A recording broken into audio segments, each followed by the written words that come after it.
Welcome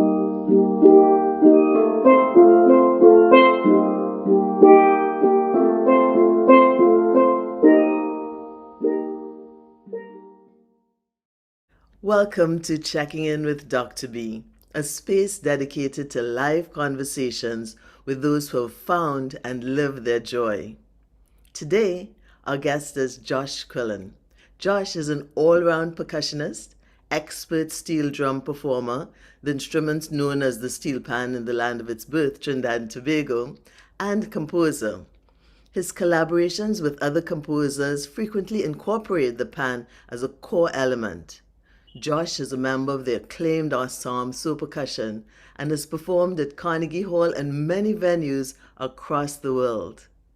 An avid educator, Josh is performer in residence at Princeton University with Sō Percussion, as well as co-director of the Sō Percussion Summer Institute, an intensive workshop for college-aged percussionists on the campus of Princeton University.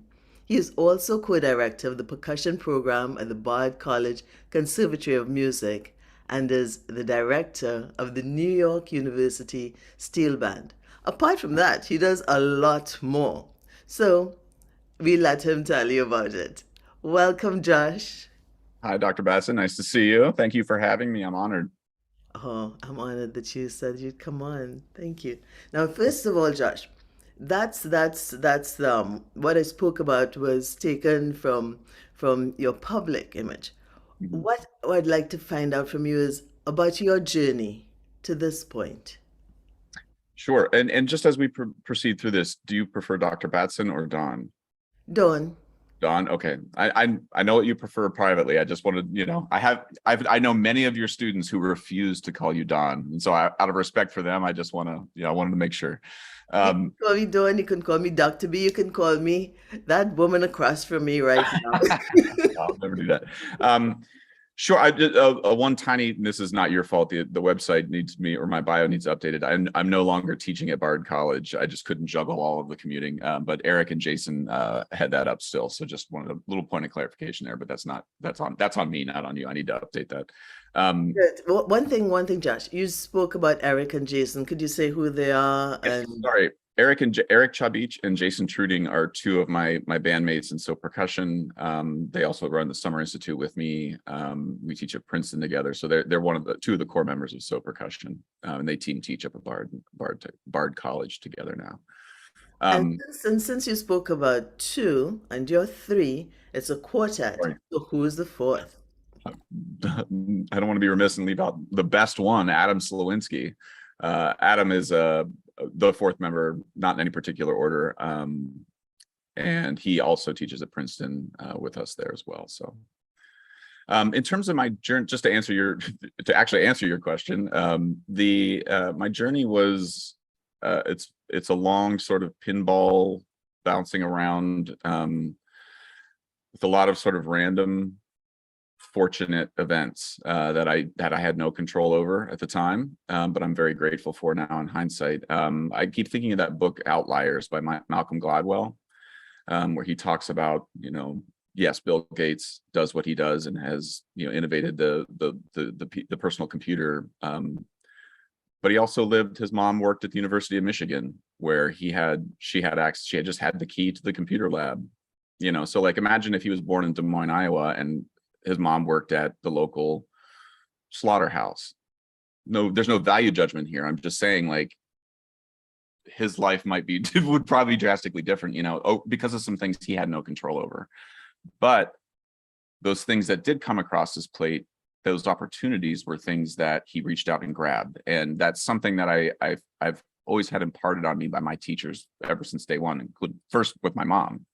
Like, you don't have any control over. My dad used to say a lot of, like, life is 90% of what happens and 10% of how you, or 10% of what happens and 90% of how you react to it.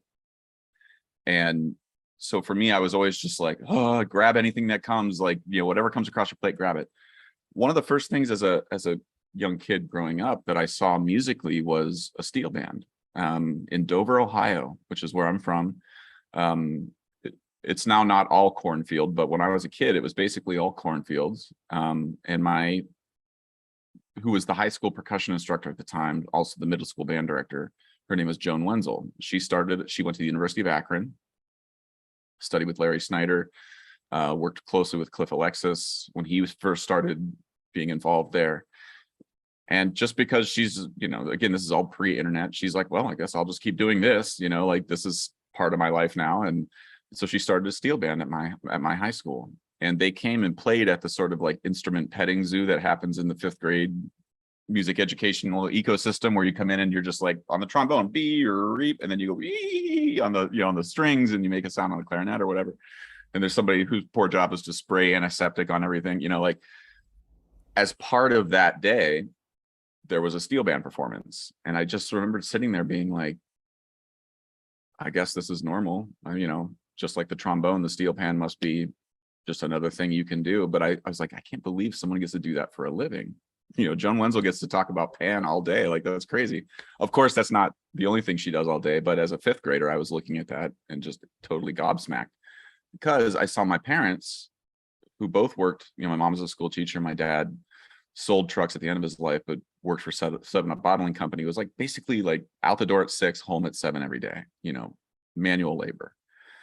And so when I was looking at this woman who was running a steel band, I was like, well, that's not manual labor. That looks like a blast. I got to do that. Again, I'm trying real hard to be respectful of everybody's career path. Like here, there's no value judgment on being a school teacher or working for 7-Up, but I just saw that as totally bonkers to me. So then I went and started taking lessons with her in 5th grade, not on pan. You couldn't join the steel band until you got to high school. So for 3 or 4 years, I was just, in the band program, 5th, 6th, 7th, 8th grade, playing snare drum. Couldn't read pitches. I couldn't, I was of the sort of Mr. Holland's Opus generation where like somebody's just beating me on the head while I'm wearing a football helmet, showing me how to keep time, I could read rhythms really well, but not pitches. And so get to high school and Joan's like, oh, you should come and play in the steel band. And I was like, okay. All of a sudden now I have to read pitches. I can't do that. And so I have to write in all my notes, and and it was a nightmare because I was just like, oh crap, but because there's flute players in the steel band who were reading and doing way better than the drummer, Oh, yes. Yeah. Because the steel band was open to audition and stuff, but it was open. There's like 20 kids, of not all, very few percussionists, to be quite honest. Not all percussionists. So that was my first sort of foray into the steel band, and that's where I met Cliff Alexis for the first time. As a freshman, he came to tune the band because he had built all the drums, but we were playing a piece of his, 2 pieces, old reggaes, Joy and Power. They're two very short reggaes that he wrote, that we were doing, and he came and coached us a little bit and just talked. And I remember him sitting there, and him like one of the first things he said to me was like, he pulled his hat off and he showed me these 2 scars on the back of his head from when he got beat by a cop when he was a kid, teenager playing in a steel pan band. Again, I'm a freshman in high school. It's not like I can put 2 and 2 together at this point. There's no internet, there's no YouTube. I'm not aware of police violence. I'm not aware of oppression, or slavery, or other than what I've read in, history books at that time. But I'm a freshman in high school. Let's not pretend I really digested everything I read in history at the, in my history class at the time. I was an idiot. And so Cliff is showing me this stuff, and I'm like, that doesn't make any sense to me. Why would, that's weird. And so it was just like a data point. Like my first data point with the steel band and Cliff was this, like, he felt it very important that the first thing he showed me was where he came from. That's essential. From whence all of, like, now there's a steel band in the middle of a cornfield. Just so you kids know, I got clobbered over the head by a cop so you all could do this. That's not what I took away at that very moment, but now as a 43-year-old man who got to know Cliff, and now am able to sort of see history in the context, hopefully in the context that is appropriate, now it makes more sense to me. But in terms of my journey, to go back to the nut of what you asked up front, like, that was the trampoline I was jumping off of to go into the rest of the world outside of Dover, Ohio. I then went to the University of Akron. I went to Ohio State for 2 years and then transferred up to the University of Akron. and studied where Joan went to school and studied with Larry and got to meet Cliff and Liam T. Sorry, you look like you want to say something. Yeah, I was going to ask you, is that why you decided to go to University of Akron because of the PAN program? Yeah, well, and it's an interesting. I try not to make it too long, but I auditioned at Ohio State because my family was an Ohio State Buckeye family. We watched the Buckeyes every Saturday. Script Ohio was like, my uncle went bonkers every time Script Ohio happened. He was like marching around the living room. My grandpa had old LPs of the Ohio State marching band. Like, so there was this other part of my like musical experience growing up where I was hearing marching bands and specifically Ohio State. So I had this weird sentimental or nostalgic drive to go there just out of some weird 18-year-old loyalty to my uncle marching around the living room. And so I applied to both and I got into Ohio State and I was like, and so I went there. I made the choice to do Script Ohio because Ohio State had a steel band program. And so I was like, okay, I'm not going to the best steel band program, but I'm going to March Script Ohio. And so like maybe that compromise is going to work. Now, I wouldn't trade those 2 years for anything in the world. They formed a lot of why I teach and why I do things the way I do. But when I got to Ohio State, yeah, Script Ohio was awesome. Totally rad to play in front of 110,000 people. I don't know if you've ever done that, but it's bonkers. 110,000 people. It's really fun. But the steel band program was something that like met once a month and was kind of ancillary to everything else. And I was like, well, that's weird. My high school steel band is way better than this. Again, like there's no YouTube. I couldn't like look up what the Ohio State steel band sounded like. It was just a different ecosystem than we're in now. And so I got scared, honestly. I was like, I don't think I'm getting what I need to get here. Like I got better education from my high school in terms of steel band stuff. Yes, yes. And I had Cliff in my ear a little bit. Like I'm now in this place that has no idea about Cliff. And anyway, so I ended up after my second year transferring out, which was a big coup to my family. They couldn't believe I would ever leave Script Ohio. It was that was a hard conversation. But I then went to the University of Akron and had a mea culpa with Larry Snyder there. I was like, I'm really sorry you accepted me. He gave me a full scholarship to go the first time I auditioned and I turned him down. Oh my goodness. And when I was at Ohio State, I messaged him and I said, Dr. Snyder, I don't think I'm getting the education I need to get here. Do you have any recommendations of books I should look at, be studying from? And he just emailed me back. Again, this is like the second email I ever sent ever was to Larry Snyder. And he's like, come in and we'll talk. Wow. And that's all he said. And so I went with my dad in a snowstorm to the University of Akron and sat with him in his office. And he put me through the ringer. Have you ever met Larry? No. You would love him and he would love you. You'd get along like a house on fire. But he just sat there and made me express to him why I wanted to do this for a living, to the point where I was crying and apologizing, and because I rejected him. And he wasn't trying to get me to cry or anything. He was just really like a good therapist, like kept asking me why, until I finally got to what it was, why the why was there, and started crying, and he just said, you're welcome here anytime. We'll start in the fall. I didn't have to re-audition, nothing. And so like that was a real sliding door moment for me. And also now at 43, recognizing a teacher who was seeing potential in somebody and had every right to be like, you're a transfer student. There's a lot of baggage that comes with that. I don't want to deal with that. He could have said that so easily, but he didn't. So I started there in the fall, lost all of my classes from Ohio State, had to start over because they were on a quarter system and Akron's on the semester system. You lost everything for the 2 years that you'd been, oh my goodness. Except for marching band counted. But, they didn't make me march script zips when I went to Akron. It was, I managed to get out of that, but all my methods classes, bassoon method, all that stuff I had to retake again. I took summer classes to get caught up. But when I started at Akron, I realized okay,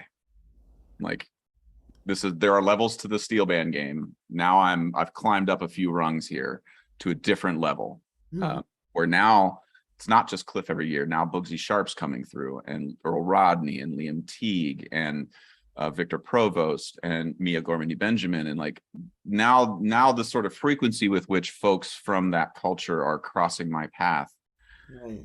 was just, the rate of speed there was just higher. And that happens enough, you know, as a 21-year-old, you're like, can I come to your home in Trinidad, Bugsy? You know, or like, he's like, you end up getting to know somebody long enough, and they, you know, Bugsy is a very generous person, and you know, not an uncomplicated person, but is somebody who, when he sees potential in somebody, supports it.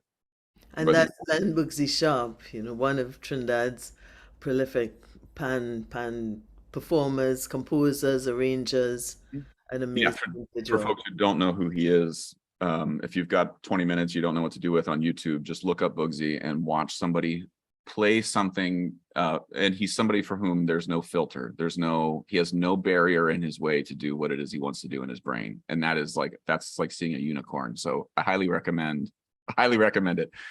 But Bugsy invited me to Trinidad, so I was like, well, again, this was like another sliding door moment. Now there's somebody who is talking so fast I can't understand anything they're saying, but I caught come play with phase 2. I was like, okay. So I agreed to go to Trinidad pre-internet based on like one sentence I understood from Bugsy. You know, and so I was like, okay, again, no YouTube, there's no, I had barely had a passport at that point. So I went to Trinidad then in January for 3 weeks. I got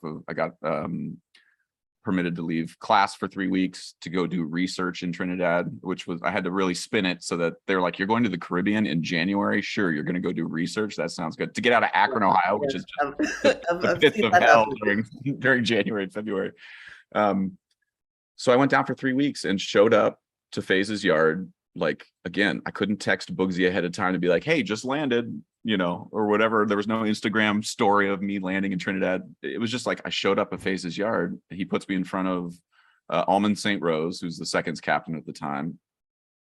No real introduction. And Almond just starts screaming notes at me while smoking a spliff and ashing into my drum, you know? and I'm just like, where am I, Cliff? Help, you know? And long story short, long story longer, nobody talked to me for like the first week and a half I was there, other than Almond, really sort of just telling me notes. And it wasn't aggressive, it wasn't mean spirited, it was just sort of a, like, again, culturally, the first time I was in a place where who I did and what I did prior to that kind of didn't matter. What are you doing in the room right now? Yes. You're a foreigner. It's also the first time I was the only one of 2 or 3 white people in the room. Yeah. Whereas everything in my life prior to that, Cliff was or Bugsy or Liam were the only people of color in the room. So now I'm like, okay, this is different. Why do I feel weird right now? Should I feel weird right now? No one's treating me weird. It's just a true thing that I'm the one of 3 white guys in this room full of 150 people. Right. Yeah. So what do I do with that? Well, maybe I'll keep my mouth shut and just try to do what Almond's doing and avoid his ash, you know, like while it's flying at me. A good decision. In hindsight, yes. At the time, it was very fraught, but then after about a week and a half, there was a gentleman behind me who was wearing army fatigues, and he had a Black Panther patch on the chest and was wearing a black beret. Again, because I grew up in a very conservative household growing up. So I had heard Rush Limbaugh say the Black Panther Party enough in a negative context that I was like, I have a fear of this man, but I don't know why. You know, like, that's, again, just the sort of prejudices we all bring to the table because of where you're from. We all have our biases, yes. And so I'm like standing in front of this guy who's playing guitar, and he was like 35 pounds dripping wet. It's not like he could have like beat me up or anything, but just because I knew of this, like, but I felt this little tap on my shoulder, and I turned around and it was that guy. And I was like, oh no, this is it. This is where it all ends. You know, Rush Limbaugh was right, you know, and so sorry that if anybody takes this interview out of context, they're going to hear me just say Rush Limbaugh was right. No, he wasn't. No, he wasn't. But this guy taps me on the shoulder and he just says, hey, I just wanted to tell you, I really appreciate the work you're doing. I can tell you can really play. Let me know if you need anything. And I was like, what does your patch mean? Like that was the next thing I did was ask him about the thing I was the most afraid of, you know? And so he starts telling me about, again, I'm not an expert on the Black Panther Party, but he starts telling me about what their mission was, what their ethos was, why they were advocating for the things they were advocating for. He started educating me, and it was like a 2-minute conversation about the Black Panthers, but I turned around with no fear moving forward, with now somebody in my life who I could call on if I needed something, a total stranger in a strange country. Mm-hmm. And after that, I felt like empowered to just keep having those conversations. It's like, oh, really? That's all it took. Isn't it wonderful that, when you reach out to someone and actually speak to them, walk in their shoes, and just try and understand, listen. Well, and the other thing it taught me too was like, not to keep bringing up Rush Limbaugh, but just in all seriousness, it was what I realized in that moment was I identified a generosity of spirit that I wasn't hearing from somebody like Rush Limbaugh. Like this guy who I was told a lot of things about, wearing this Black Panther beret and his fatigues, gave me more generosity than I ever heard Rush Limbaugh give anybody.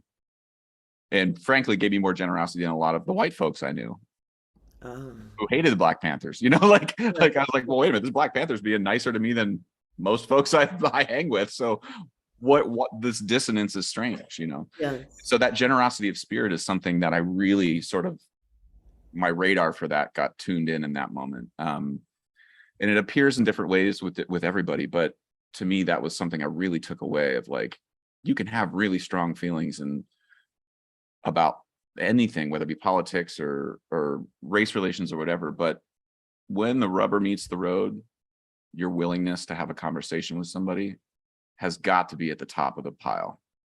Otherwise we're shooting each other. Yes. Otherwise we're invading Ukraine.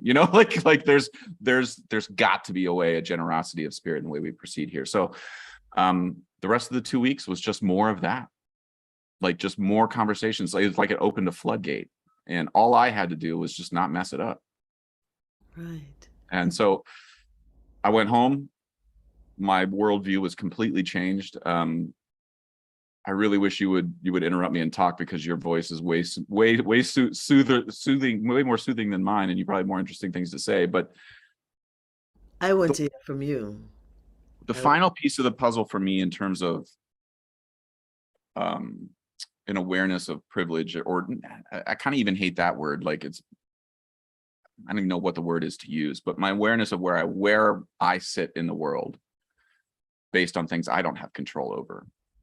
When I left Trinidad, or about a week before I left Trinidad for the first time, this is 2002, by the way, Bugsy had ordered a set of double seconds from Birch Kelman. Again, didn't know who Birch Kelman was at the time. I thought they were saying Butch, and so. And just to say, Butch Kelman is one of Trinidad and Tobago's top tuners and an awesome human being as well. I've actually, unfortunately, never met him in person, but totally, but I'm like in this yard, like, playing these drums by a legend that I'm not aware of. But Bugsy ordered deep skirt seconds, not the standard. Deep skirt seconds are?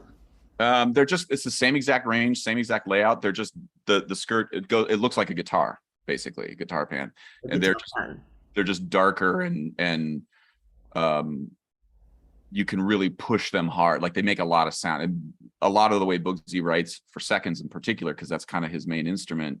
Like there's a lot of important stuff there. So he wanted that voice, and Birch made these other ones. And so Bugsy was like, I don't want these. And I was like, what do you mean you don't want these? And so Bugsy sold me one of the sets. So one of my very first set of seconds I ever owned was Birch Kelman seconds that I played in phase 2. Wow.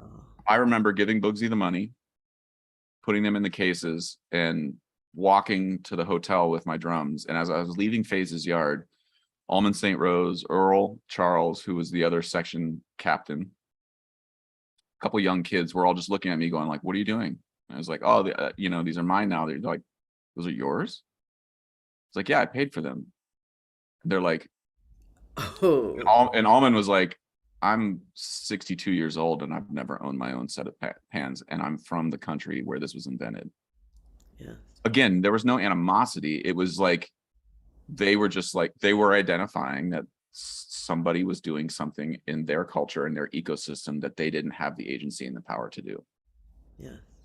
And I remember having a feeling of insecurity and embarrassment, but not knowing why. Like, it didn't really land on me until I quite frankly, started working intimately with the pan scene in Brooklyn and going back to Trinidad several times, where I was like, oh, that's why I got those weird looks as I was leaving FaZe's yard.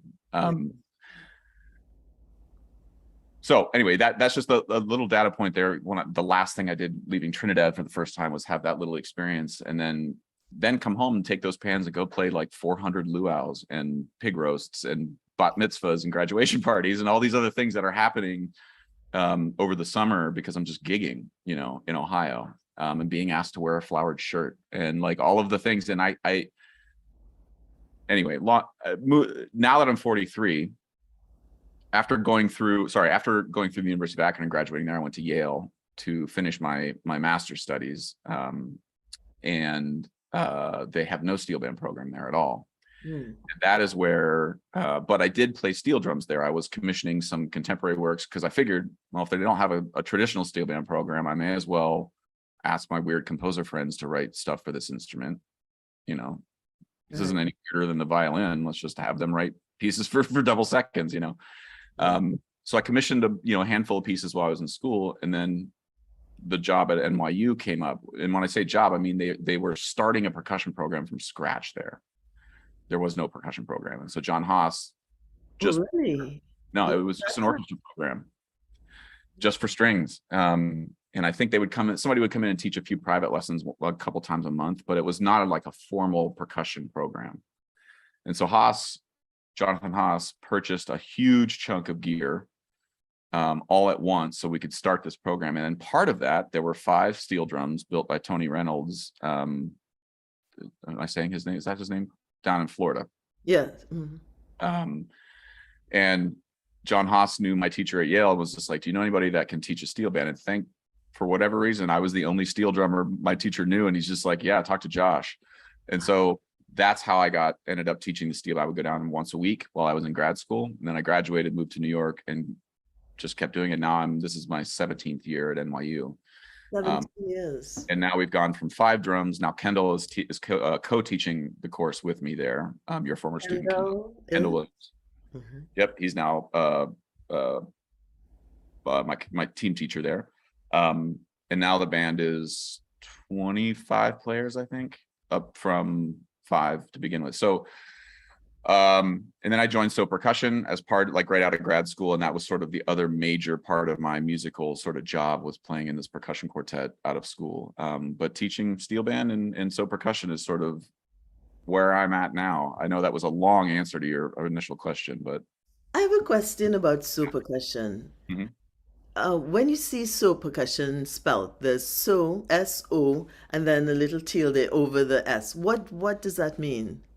The line over the O is, so Jason's sister, Janice, lives in Japan, lives in Kyoto, and she's a Japanese translator over there. And way back in the day when Jason was with the original group of guys that started the group, they were trying to come up with names. And so he was like, Janice, can you, like, I don't know if you've ever you've named a podcast, checking in with Dr. B. Like, that's a lot harder than people make it out to be, right? Like, how many versions of that did you go through? It was like hanging out with Dr. B, checking it out with Dr. Batson, checking it out with B. Like, I'm sure you had a bunch of different options in there. Actually, to be honest, that was the only one I wanted. Oh, well, okay. Well, you're a unicorn, Dr. Batson. That's naming things is hard. Naming a child is hard, I'm sure. Naming a dog is hard. Naming a percussion quartet, it was one of the options was flipping coins, because they were super heavily influenced by John Cage and sort of chance operations. So I'm not so sure we'd be sitting here today if the group was called Flipping Coins. Maybe we would be, but I don't know.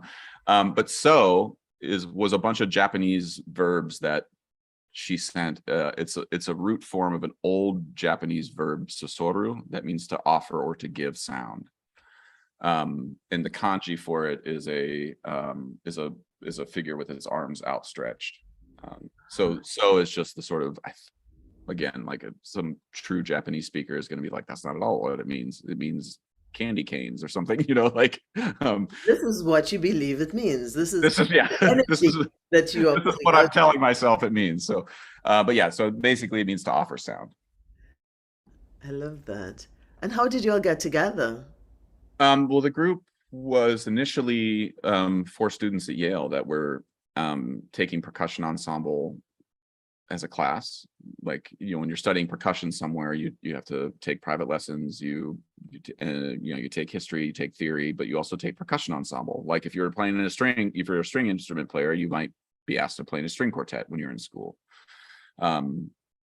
One thing led to another. The guys, I think there was a concert that somebody bailed on a Steve Reich concert. There was a string quartet or string group that was supposed to play some pieces by Steve because he was coming into town. They had to bail on the show, and so Steve has a lot of percussion music, and the Sō guys were like, or the initial Sō guys were like, well, we can do that show, and so they subbed in and filled in that big show, and that's how Steve got to know them. Oh, Um, and so one thing led to another, that they were just like, well, wait a minute. So we don't just have to do this at school. Like we can do this at art galleries, and maybe they'll pay us $50 and we can go buy Thai food afterwards. Like, and then now 20 some odd years later, it's spiraled into the current, you know, big snowball that's been rolling downhill for the last 20 years. wow. So between teaching and everything else you do, when you get upon mornings, what do you look forward to most? What is the thing that lifts your spirits? That's a good question. And I think it's different day to day. I would say that as a teacher, like at NYU and in the context in which I teach it, so through Sō Percussion at Princeton, to me, I get excited when students are faced with something they think they can't do, and they make any amount of progress on it. So if I can help a student cleave out or cut out the sort of cancerous part of our brains that sort of, whenever, as soon as the negativity or the doubt enters the room, like we're playing the Planets that by Holst that Mia Gormany Benjamin has arranged, and you know they're hard, they're not easy, and for someone who's never played pan before or has a limited experience or has been playing guitars all last year and is now on tenor, like there's a lot of doubt that enters the room. And my goal every day is to walk in and try to convince them that what I'm looking for isn't to have my mind blown. What I'm looking for them is for them to sort of, you know, push their brain out just another centimeter from where it was the day before in terms of what they can possibly do. And so as long as, like, that's what gets me excited, seeing a student do just a scotch better than they did the day before. That's what gets me excited. I don't know if that's a clear answer. Like I don't care about great performances. I don't care about somebody coming in and not missing notes, or I don't care. It's nice when the entire audience is up dancing around. Yeah. But if the students aren't getting anything out of that, what's the point other than making people dance around, which again, I stand by. It's important. But in an educational setting, as a teacher, what's my job? My job is to teach them that it feels awesome when people are dancing in the room, but is to try to help them problem solve their own issues and empower them so that whenever I'm not in the room, like they don't need me in there, some mall Santa Claus constantly saying the same thing over and over again. Like I'm giving you a bunch of solutions. Yeah, I'm giving them a bunch of solutions in the hope that they saw how I came to those solutions, so that they can be like, well, that's not how I'm going to get there. Right. And Josh is a dummy, so he totally missed this thing. What if I sidestepped that and got there? What is that going to gain me? What am I going to lose with that decision-making process? What did Josh gain by trudging through all of the BS to get to this solution? What did he lose by trudging through all the BS and not taking the short? Like that decision-making process is something that I get excited about when students start to employ it on their own, even when the decision or the results it yields are terrible. Yes. I'm just like, now just get better at have less terrible results next time. That's and it. then less terrible results the next time, you know? I totally agree. I totally agree. There's something about that moment when you try something that's really, really difficult and perhaps you don't succeed, but Mhm. you gain so much from the experience. What Yeah. have you done in times? Because what I've seen is that there's always pushback. What do you Mhm. do with pushback? I am talking with my therapist about this a lot right now. So I don't know, to be quite honest with you. I think I'm young enough that I'm still insecure about it. When a student, sometimes I'll have a student email and say, this is a bad, I don't want to put anybody in the spot because I love this particular student who emailed me the other day is one of my favorites. She's great. She's going to be fine. I'm not absolutely not worried about her in the long run. But doubt has entered the room with her right now Uh, in terms of her ability to play tenor pan on Venus or whatever it is. Like, yeah. and I got an email with like, and it was like rehearsal suggestion. And it was this list of things that I could do better to help her have an easier time at rehearsal. I had an irrational reaction to that. I didn't say anything to her, but like, I remember I got that email and I was just like, how dare you tell me how to run rehearsal? Like that pushback made me feel insecure about what I was doing. Mhm. In a way that I think 10 years ago, I would have just said that to her. Now I sort of am like, I disagree with you. I'm going to sit on this for a second and think about it. And if I come to the same solution that I came to 3 days ago, sorry, that's what we're going to do. But Right. I'll think about it. So I made a few adjustments to the rehearsal schedule, but tried to take the tact of being like, I think what you want from me is the answer. I think you want from me to say, don't worry about it. Mm. Don't practice, or I'll take you off of these parts Oh to no. make your life easier. I think that's what you want me to say. But Oh, what I'm going to say is, do you want to borrow my personal tenor pan for the next year? wow. Like that's easier for me. Hmm. I'm not a good tenor player anyway. Why do I have it in my house? like, or you need it more than I do right now. Right. Um, so maybe let me put it back on you. You're worried about finding enough time to practice because it's hard to find space at NYU. I totally get all that. The band isn't just set up where you can walk into a room and play it. You got to, so can I help? Can I solve this for you by just having a tenor pan of my own in your apartment 24 hours a day? And I feel like that opened the door to the next conversation rather than me saying, just go practice, shut up, Just shutting them down Yeah. rather than giving opportunities. Well, let me ask you, because my perception of you as a teacher and the respect that the students have for you, is I feel like you have been very good at, how do I say this diplomatically? You have been very good at instilling a deep sense of respect, a desire for them to be intrinsically motivated with just like as if it was truffle oil, just a little bit of fear. You don't listen. Fear is the truffle oil of teaching, and you overuse it, you ruin the whole dish. But just the right dash at the right time, boy, oh boy, that can work. So I'm curious, like, am I misdiagnosing something in your thought? Like, what have you learned over time? How did you get to that result? Because that's what I would love for students to have is intrinsic motivation, a desire to move forward on their own, a realization that I might know a scotch more than they do, and I'm here to help, but also just a pinch of fear. Like maybe fear is the wrong word. I don't know, but like let me put it back on you for a second. I love the way how you're trying to turn this conversation around because this conversation is supposed to be about you, I'm a Josh. podcaster too, Dr. Madden. Just so you know. And I'll give you this one, but only this one. Okay? All right? But I've always worked from a position of respect. Mm, Respect is the bottom line of everything that I do. mhm, And many of my students are much, much, much better performers than I am. I'm not a performer. mm, And I go in knowing that and appreciating that about them. mm, But I also know that I'm really, really good at setting not boundaries, but pushing them to that point where they thought maybe they couldn't reach before. mhm. And I can't say I know exactly how I do that, but I think it's just allowing people to believe in themselves.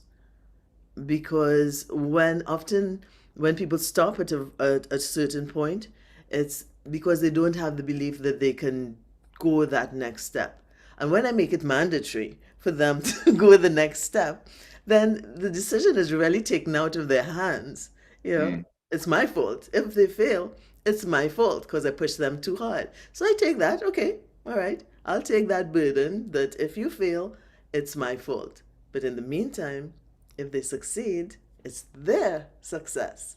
You know, so Well, anyway, that no, that answers my question, and it's one I think that like the other thing too that I'm trying to teach them. The reason fear exists at all, it's an evolutionary device that our brains have devised, because if we didn't have anxiety, we'd all be trampled by woolly mammoths or eaten by wolves, you know, like, and it makes you feel like the stakes for everything you're doing are dire, because 10,000 years ago there was no sort of like, you didn't pay your tax bill today. you'll Like, no, eat it's like tomorrow.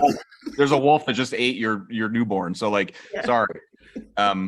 But our brains are slow to adjust over time, so now we're 10,000 years later, and a student is having the same fear reaction to having a newborn child eaten as they are of learning Mia Gormandy's arrangement of the planets. Yes. The Five. stake, there are levels to the game, and the stakes are not the same. And so, but I have the same fear reaction about getting on an airplane and traveling and being afraid I'm going to get a phone call someone died, you know, Mm. like, it's anxiety. That's just called anxiety, you know. And so the other thing I want students, like, I guess what I'm saying I admire in you is that you have gotten good at identifying how to push a student past a point, because you know that they're not diagnosing the stakes correctly.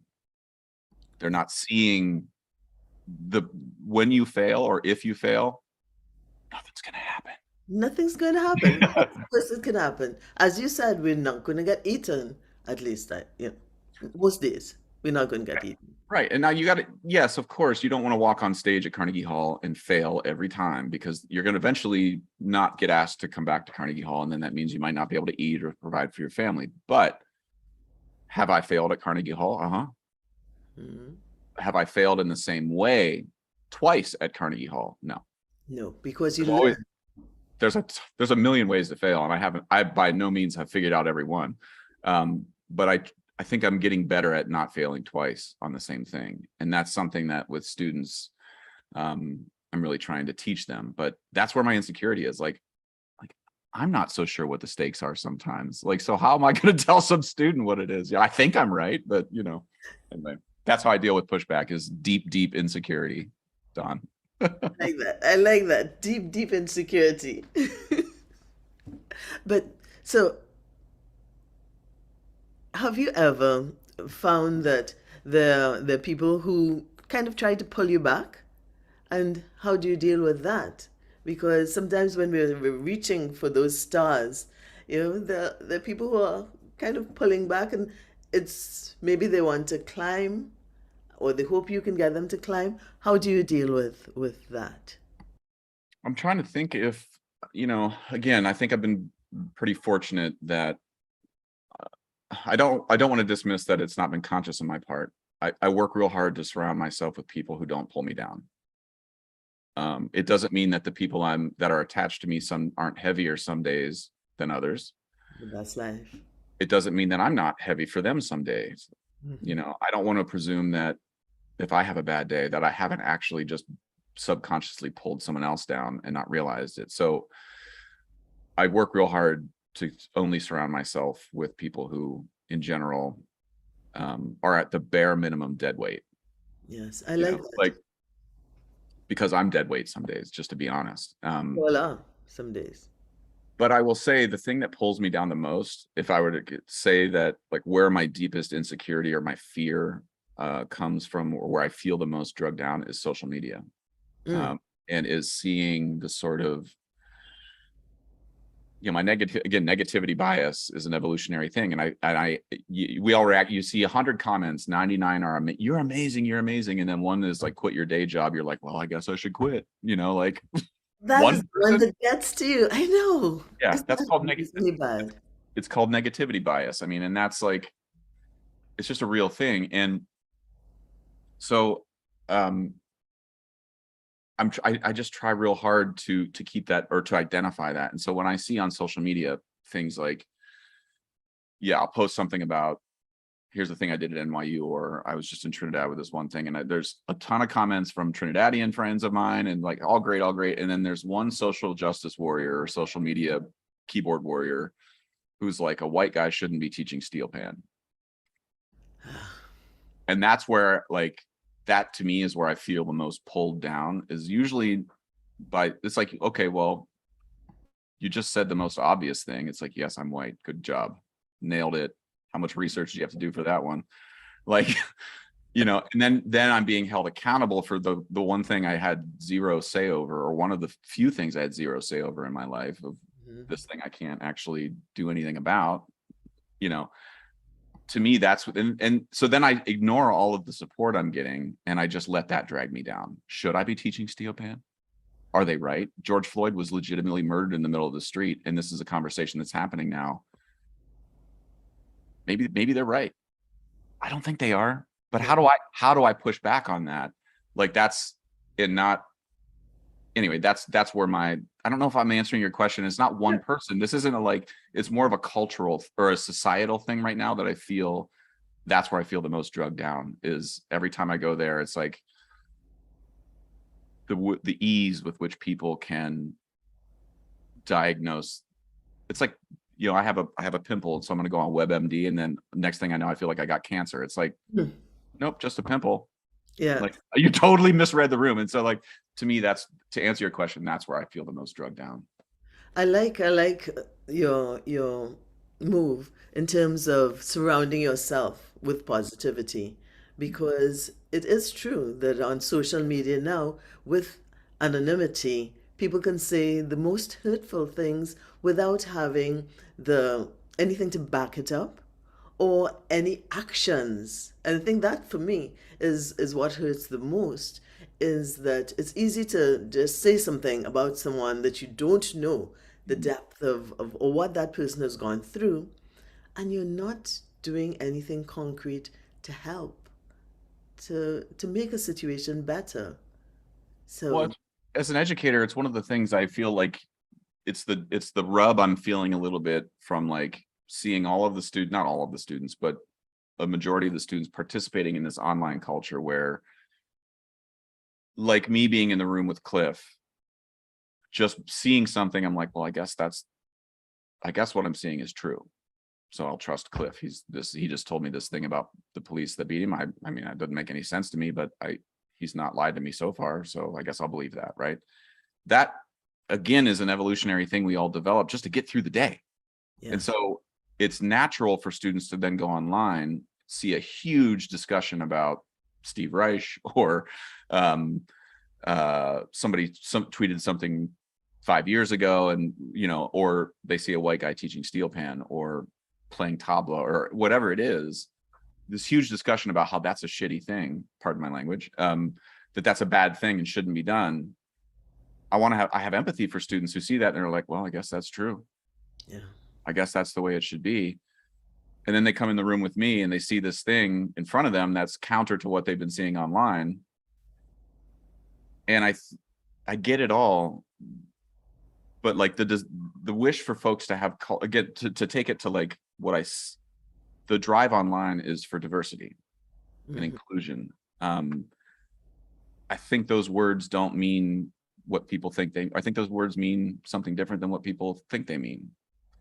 Or I think social media is doing those words a real disservice, because the impact it has is kids come in the room and they're afraid to touch a steel drum out of some cultural respect. It's like, no. That's not culturally respectful to not touch an instrument because you're not an expert and you weren't born there. That At is least in my, so anyway, sorry, I'm rambling now, but does any of that make sense? Yeah, because if we stay in our silos, we can never learn about each other.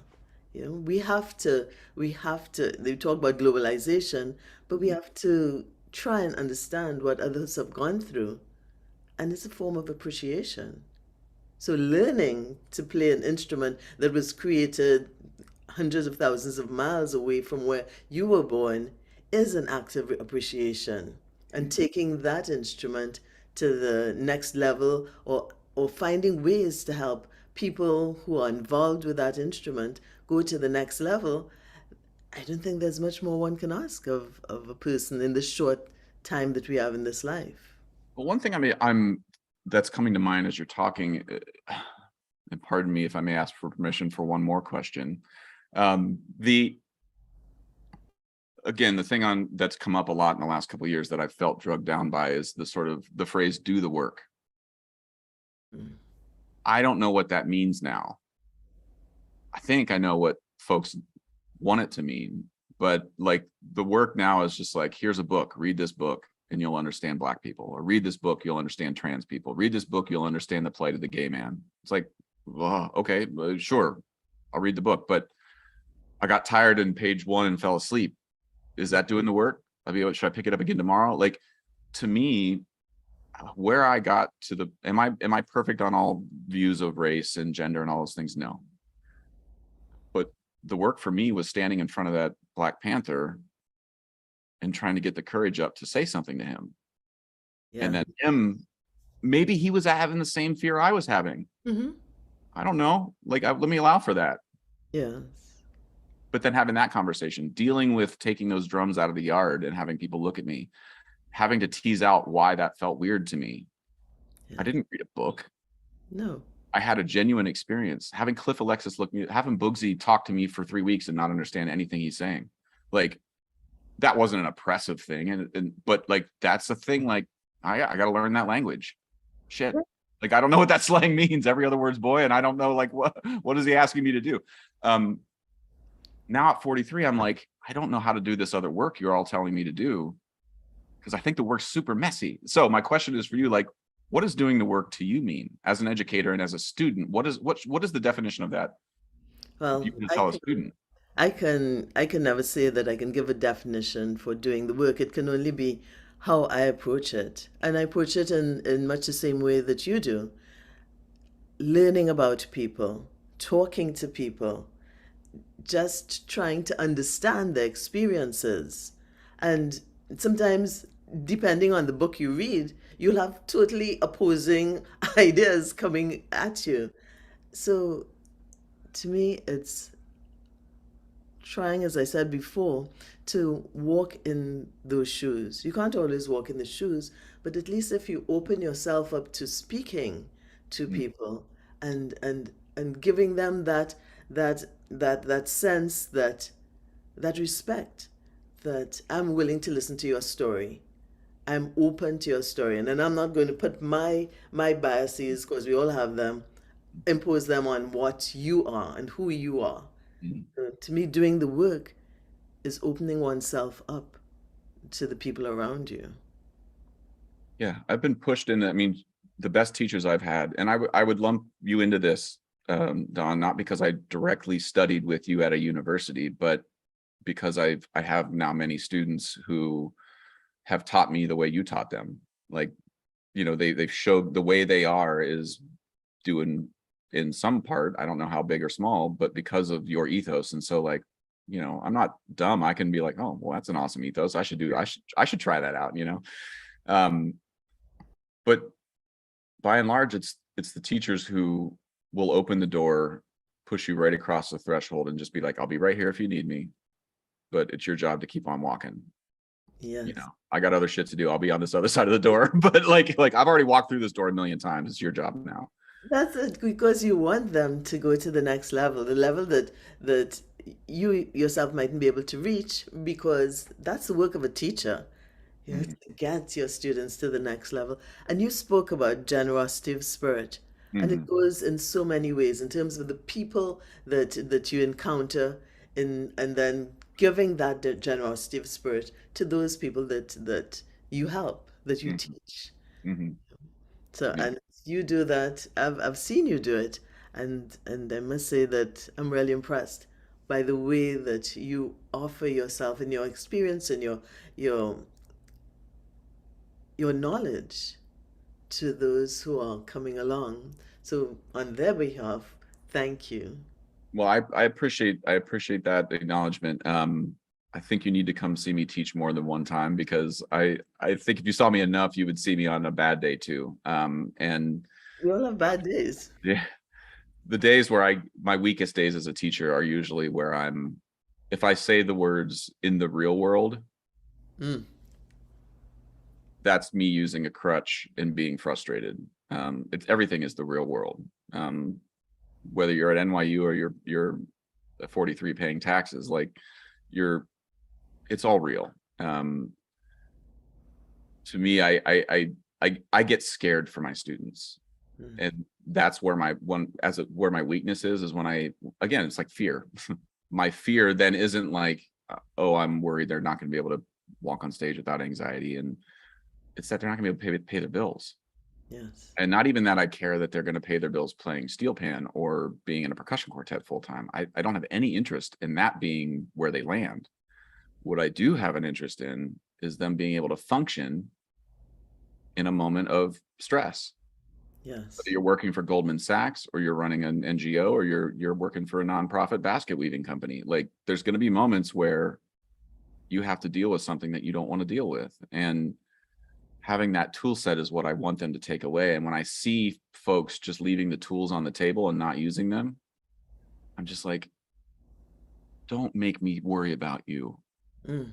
It's like that parable out of the Bible or whatever. It's like, I sent you a boat, I sent you a plane. And you're sitting there saying that it's all like, if I just give you a good recommendation that the Lord will save you. It's like, no, I gave you like get the boat, And so like that, where when I get my worst days, it's not insecurity about myself as a teacher. It's just, I get afraid for them. Yeah. Um, And that's because that love for your students, they're your children, you know, they are your children. And we all, whether they're 2 years old or 95 years old, they're your children. You don't need to worry about them. Yeah. I'm just a 43-year-old version of them too. I mean, that's the other thing too. Like they look at me as somebody um, who's could have no idea, like because they weren't alive when I was their age. Mm. My time didn't exist. Like I just didn't exist as a 20-year-old. It's like, do you have any idea that like I still wake up and I'm still like, the reason I'm scared for you all is because I'm actively waking up and trying to figure this out. Mm-hmm. And I can do this. Yeah. I can sight read The on double tools. seconds. You can't. Yeah. And like, I'm not better than you. I'm just saying like, this is hard. You gotta keep swinging the bat. And so anyway, I've answered questions you didn't even ask. I apologize. Well, that's what I want. Yeah, as we are coming to the end of our talk here, is there anything we didn't touch on that you'd like to share? Um, I think I've sort of danced around it all in some way or another, but again, I think the older I get and the more I learn about society and history, and there's a now required reading I make my students at NYU do. One is from Timpan to Taspo by Kim Johnson. Just if you are playing in a steel band or you're even tangentially, there's other resources too. The Illustrated Story of Pan by Kim is awesome as well. The Steel Band Movement by Stephen Stempley is good. But from Timpan to Taspo is sort of like, if you want to know who the guy sitting on the street corner with the dog with 3 legs was, that was talking to Ellie Minette, Yeah. like it's that level of detail. And it's a really great primer for sort of learning about how this emergent phenomenon of the steel band out of historical context, slavery, oppression, colonialism, all of those things. That's one thing. I think as an educator and as a student, if you're involved in anything that's of the world music, which I also hate that term, like Beethoven's part of the world music, like we're all world music. The world. If you are participating in a type of art form or culture or something that is derivative is the wrong word, heavily influenced by slavery and colonialism, I think you need to, there's again millions of books out there, places, again, I'm now telling people to go read a book after I just complained about being told to read a book. Are they doing the work? Yeah. Let me just be clear, this isn't doing the work, this is just putting context. It's called Bury the Chains by Adam Hawkschild. And it's about I think it's like 10 folks in England, that former slave ship owner John Newton, a former slave, and a handful, like a bookbinder, a handful of other folks, printing press owner, how they advocated for the end of the British slave trade, not the end of slavery, because they at the time felt like that was they couldn't sell that. People wanted their tea. People wanted their sugar. But if you can backdoor it and get rid of the slave trade, that's going to require, they now have to think creatively again. And so, like, let's see if we can force that.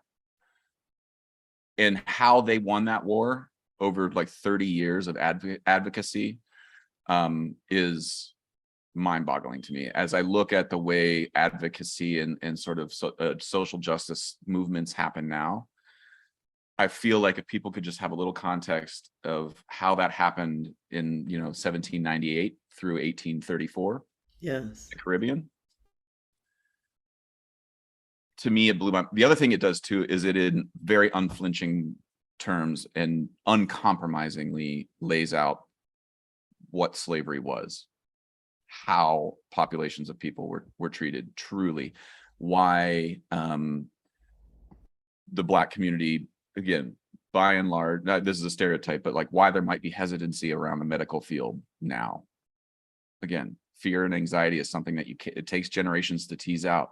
If your first interaction with a doctor was so he could rub beeswax all over you to make you shiny, and that's your only interaction, sure, slavery was ended in 1834 in Trinidad, but what if you think on January 2nd of 1834 they were like, cool, you're free now, come and get a vaccination? Like, no, that stuff is still getting unwound. And we see it here in the US as well. Reconstruction, everything that happened after that. Another good book is From Columbus to Castro, Eric Williams. Okay. Oh yeah. From Dr. Eric Williams from former Prime Minister of Trinidad, and he sort of shepherded Trinidad through independence from Great Britain. Yeah. So to me, those two things, like if you really want nuts and bolts on steel pan stuff, anything from Kim Johnson is going to be great. But from Tin Pan to Taspo's really just show from day one up to when the steel band landed at the World's Fair in London. And then I think Bury the Chains is one that I think if you ever go to Trinidad or you go to the Caribbean, especially as an American now, this is the other thing. I think Americans are very self-centered about our participation in slavery. I think we did it the best. No, sir, at all. Yeah. We have our own version of it. But I feel like there's a real ignorance to Caribbean slavery and the slave trade in general in terms of how it affected everything. How it also gave us the steel band. Yes. In a weird roundabout way. And so to me, I think just as an educator, that's something I want to leave folks with is do the work. Damn it, Don. There we go. Don't do the work in your own time. But to me, that work came after a lot of hands-on being in the room with people. And yes, maybe I could have read those books when I was 20, but they wouldn't have made any sense to me. Now, as somebody who's spent a lot of time in that community, or enough time to realize enough of my blind spots, having read those books now, I'm like, okay, I at least know I can see my blind spots. They're still blind, but I can at least see them, And so I think as a teacher, whether you're white, Black, from the culture, not from the culture, I just think like try your best to be in the room and embrace those dissonances, those things that maybe in the new music community, you're never going to say a prayer after a concert. Never once have I ever said a prayer after a concert in the new music world with Sō Percussion, ever. We never will. Yeah. It's not part of the culture, but every steel band thing I've ever been a part of has ended with a Christian prayer at the end. Pretty much. Does that feel weird in the moment? Yeah, because I know if I did that at Carnegie Hall, I might get fired, or somebody might call me out on social media. But it's important to me now. It means something to me. And so I think the more students can get involved, but teachers too, keep doing that, because people change and generations, cultures change too. Like if you're not constantly getting back into the mix, the entire steel band scene could change and you wouldn't even be aware of it. Now I'm coming in with like 2012 tools being like, all right, everybody, let's get to work. And they're like, bro, we're done with that. That's it. And with so many other things, you have to move with the times and keep up. Right. Oh, Josh, this has been wonderful. Well, likewise. I always appreciate talking with you. Well, I hope we can. Well, now that you have me on as one of the directors at Sō Percussion, we see lots of each other, and Yes. and I look forward to it so much. And I just to be clear, I want to put another thing here. I am not a fan of Rush Limbaugh. I want that to be noted clearly at the end of the podcast. And we will leave open the doors for those who are fans. It's just a data point in my life that has influenced the way I see things. So, but I think it worked out for the better in that particular instance. But anyway, well, thank you so much for having me, and I really hope this is your first one. Is that correct? No, the first one is Arden Herbert. Oh, great. Yes. Well, I hope that you wake up and you have 300 of these and you don't even know how it happened. That's what happened with my podcast. I'm very honored that you even consider me to be some sort of catalyst for why you're doing this now.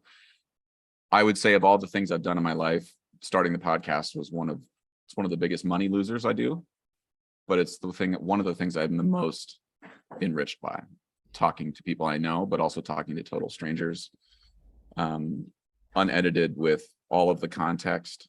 Even though I'm afraid about the Rush Limbaugh thing, it's like, nope, all the context is in there. And so if somebody cuts it out, that's their problem. I'm very grateful for your generosity of spirit. And thank you for doing what you've done with all of the people I work with now on a regular basis. Like, I genuinely think they would not have had the generosity of spirit necessarily to open the door for me had you not modeled that for them on some level when they were at Florida Memorial. So whether you realize it or not at the time, you were helping little Josh Quillen out in that cornfield. So thank you. Thank you. And 6 degrees of separation. We all play such an important part in the lives of people we don't know. Yeah. Well, thank you so much. And I hope that folks continue listening to Checking In with Dr. B. I'm really pumped to check out your other podcasts, and I wish you all the best. And if you ever need anything else, please don't hesitate on that front. Thank you, Josh. Take care and big hugs. Big hugs. All right, stay healthy, and I'll look forward to seeing this when it comes out. Okay. Bye. Bye. Thanks, Dr. Fexen. Welcome to Checking In with Dr. B. In addition to our video podcast, we invite you to join our Jumpstart network at keepyourjoyandrise.com. There you'll have access to questions and answers with our guests, virtual meetups, and opportunities to suggest and participate in workshops and spur-of-the-moment talk and jam sessions. We are creating a community of positive thinkers and doers. Come join.